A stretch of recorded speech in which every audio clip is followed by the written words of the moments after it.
Bismillahirrahmanirrahim. Assalamualaikum warahmatullahi wabarakatuh.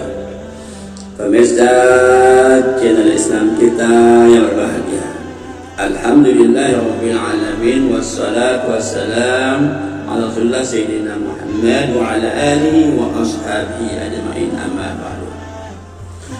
Sungguhnya dalam kehidupan di dunia ini banyak terjadi musibah-musibah, baik terjadi di daratan, lautan, atau udara. Itu merupakan satu siklus kehidupan. Itulah musibah yang tak pernah diduga oleh manusia yang hidup di dunia ini. Kemudian dari itu, maka sungguhnya Allah SWT memuliakan manusia dan kehidupan itu dengan firman Allah SWT. Bismillahirrahmanirrahim. Walaqad karramna bani Adam wa hamalnahum fil barri wal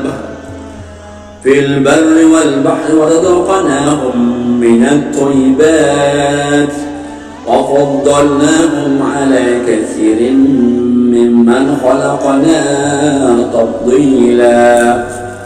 Sungguhnya kami muliakan anak Adam, manusia, dan kami angkut mereka di daratan dan lautan, dan kami berikan mereka rezeki dari yang baik-baik, dan kami lebihkan mereka atas ciptaan yang Allah ciptakan dari makhluk-makhluknya dengan kelebihan-kelebihan yang tinggi.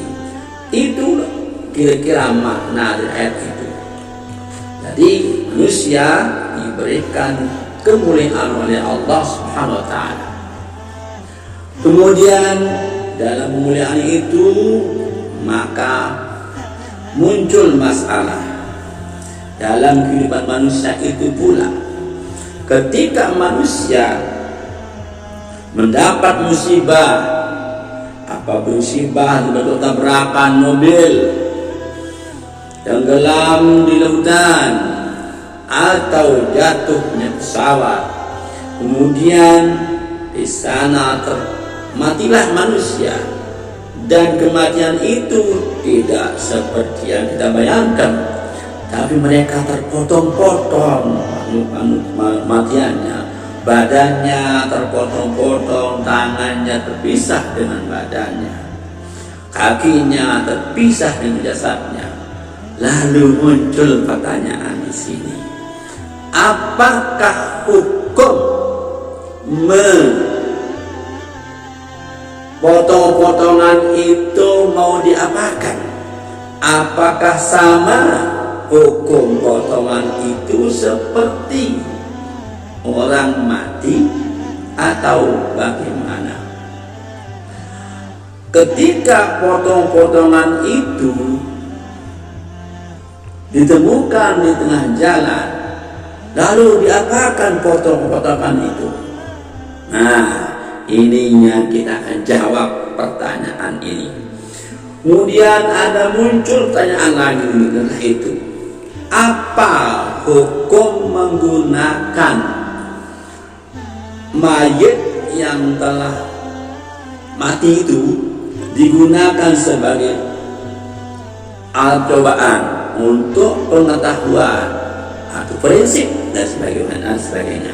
Apa hukum menggunakan mayit untuk penyelidikan atau untuk kedokteran? Kenapa begitu? Nah, karena ada hadis Nabi Muhammad SAW berbunyi, qala kasru azmil maiti ka kasrihi hayyan. Memecahkan tulang mayit seperti atau sama dengan memecahkan ketika masih hidup. Nah, inilah kita jawab. Jadi ada pertanyaan, Pertama, tentang apa hukum potongan-potongan mayat. Kedua, apa hukum menggunakan mayat untuk sebagai alat percobaan atau prinsip atau investigasi tentang suatu kejadian. Baik, mari kita yang pertama dulu kita lihat jawaban dari para ulama tentang bagaimana hukum dari potongan mayat yang ditemukan di tengah jalan atau di lautan. Pertama, kita menjawab atau kita bacakan ungkapan dari mazhab Hanafi. Wa in wujida syai'an min atrafi maitin kayadin aw rijlin aw ra'sin lam yuksal wa lam yusalli alaih walakinnahu yudfan.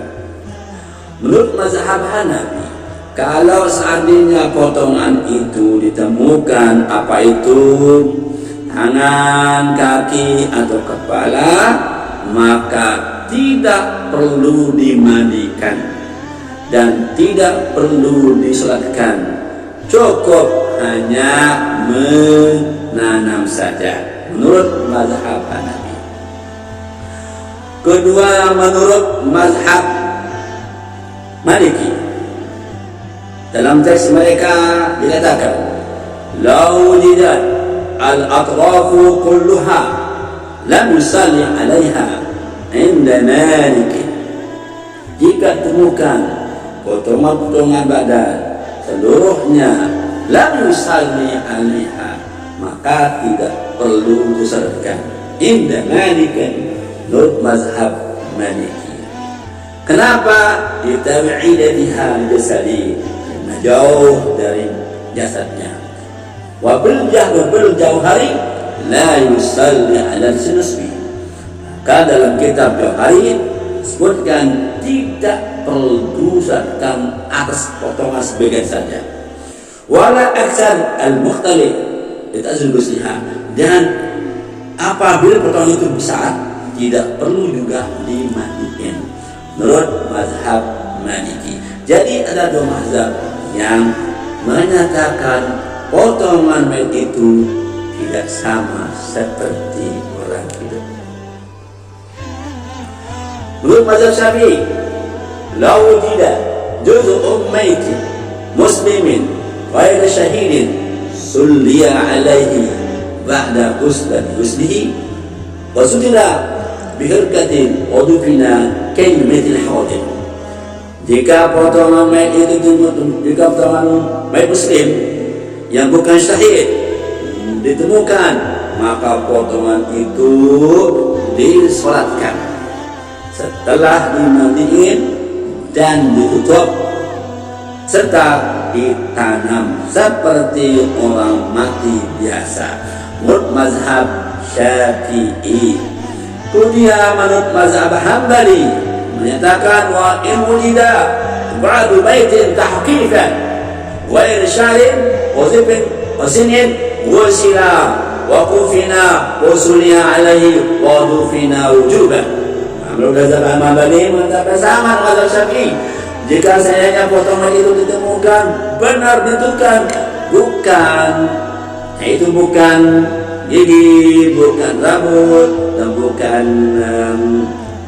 kuku, maka wajib dimandiin, wajib dikafani, dan wajib disolatkan. Ini menurut mazhab Hambali. Berarti mazhab Hambali menyatakan sama dengan mazhab Syafi'i. Hukum potong itu adalah sama seperti orang mati biasa. Jadi itu jawaban pertama untuk masalah pertama. Masalah kedua, apakah hukum menggunakan mayat sebagai untuk pembuktian atau untuk perkara? Ulama memberikan satu penegasan bahwa orang yang mati itu ketika normal hukumnya tidak boleh diapa-apakan, tidak boleh dipotong, tidak boleh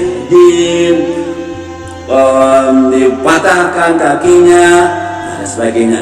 Tapi ketika sudah menjadi darurat, maka ulama membolehkan. Alasan mereka, li'anna hurmatal hayy a'zamu wa lihada law kana fi safinatin maytun wa khafa ahluha al-gharqa kana lahum daruhu fil bahri duna al-hayy. Wa amma khabaru Abi Daud kasrah azmidi kakasriya hayyan fa mahmulun ala darurati. Jadi boleh karena alasan darurat.